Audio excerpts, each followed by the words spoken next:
आप सभी का हमारे चैनल आउट ऑफ स्कूल पर स्वागत है।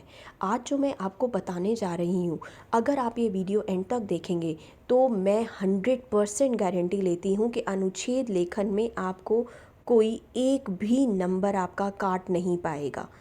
परंतु इसके लिए आपको जिन महत्वपूर्ण बिंदुओं को ध्यान में रखना है, उनमें से कुछ एक हैं जो आपको संकेत बिंदु दिए जाते हैं। आप उनका उपयोग ज़रूर करें। उनसे हटकर अपने विषय से भटक कर कुछ भी ना लिखें। शब्द सीमा का ध्यान रखें। अगर आपको 150 दी गई है तो उससे पार ना जाए आपका अनुच्छेद। विराम चिन्ह, आपकी भाषा शैली सरल, सहज और प्रभावशाली होनी चाहिए। इसके लिए आपको क्या करना है, कहावतें, मुहावरे, सूक्ति, इन अच्छे अच्छे शब्दों का उपयोग करना है और क्रम में रहें।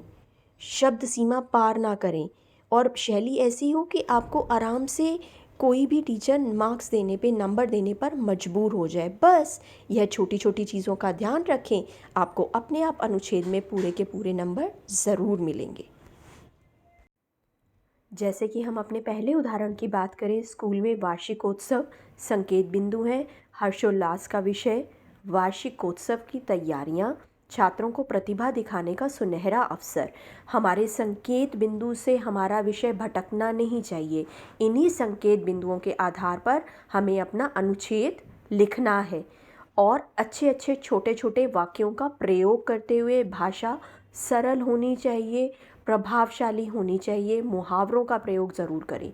दूसरा उदाहरण है, समय किसी के लिए नहीं रुकता। संकेत बिंदु दिए गए हैं, समय का महत्व, समय के दुरुपयोग की हानियाँ, विद्यार्थी और समय का सदुपयोग। इसी तरीके से हमें इन्हीं संकेत बिंदुओं के आधार पर अपना अनुच्छेद लिखना है, जो कि आपको यहाँ पर दिखाई दे रहा होगा। विषय से नहीं भटकना, भाषा सरल रखनी है और प्रभावशाली रखनी है। आगे नया उदाहरण है, अभ्यास का महत्व। संकेत बिंदु दिए गए हैं, अभ्यास की आवश्यकता। अभ्यास सफलता की कुंजी है। अभ्यास से गुणों का विकास कैसे किया जा सकता है, जैसे कि आप यहाँ देख रहे हैं मुहावरे का प्रयोग किया गया है। इसी प्रकार आप अपने अनुच्छेद को बहुत प्रभावशाली बना सकते हैं और इसी प्रकार से आपने अपना अनुच्छेद लिखना है। बस यह छोटी छोटी बातों का ध्यान रखते हुए आप अपना अनुच्छेद लिखें। अगला उदाहरण है, मित्र के जन्मदिन का उत्सव। संकेत बिंदु दिए गए हैं, निमंत्रण देंगे, कार्यक्रम का वर्णन करेंगे, किस प्रकार से कार्यक्रम होगा, अविस्मरणीय अनुभव। तो अनुभव के बारे में भी आपने यहाँ पर बताना है। बस इन्हीं संकेत बिंदुओं को ध्यान में रखते हुए आपका अनुच्छेद लिखा जाएगा। जैसे कि आप यहाँ पर देख रहे हैं, अगला उदाहरण है, वन और पर्यावरण का संबंध। इन दोनों का संबंध बताते हुए संकेत बिंदु का ध्यान रखें। वन प्रदूषण निवारण में कैसे सहायक हैं, वनों की उपयोगिता क्या है, संरक्षण की आवश्यकता और उनके क्या क्या उपाय हैं। यह एक बहुत ही अच्छा विषय है जिस पे हर कोई बहुत आराम से अनुच्छेद लिख सकता है, परंतु संकेत बिंदुओं को ध्यान में रखते हुए आपने यह कार्य करना है। अगला उदाहरण है, कंप्यूटर एक जादुई पिटारा। संकेत बिंदु दिए गए हैं, आधुनिक युग, विज्ञान का युग, कंप्यूटर का बढ़ता प्रयोग। इन्हीं संकेत बिंदुओं का ध्यान में रखें, छोटे वाक्यों का प्रयोग करें और अपनी भाषा को सरल और प्रभावशाली बनाएं। अपनी भाषा पर बहुत ध्यान रखना है आपने अनुच्छेद लिखते हुए। शब्द सीमा को पार नहीं करना।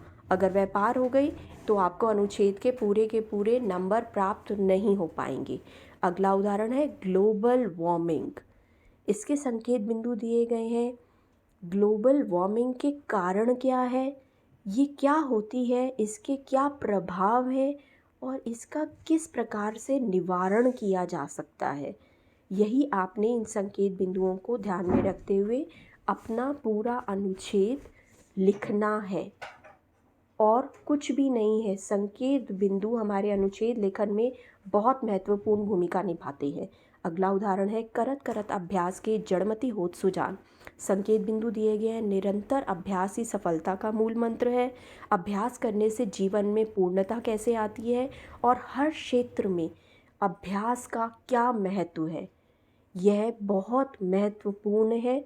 जिन संकेत बिंदु जो आपको दिए गए हैं उनको ध्यान में रखकर आप अपना अनुच्छेद बहुत आराम से और बहुत संपूर्ण तरीके से लिख सकते हैं।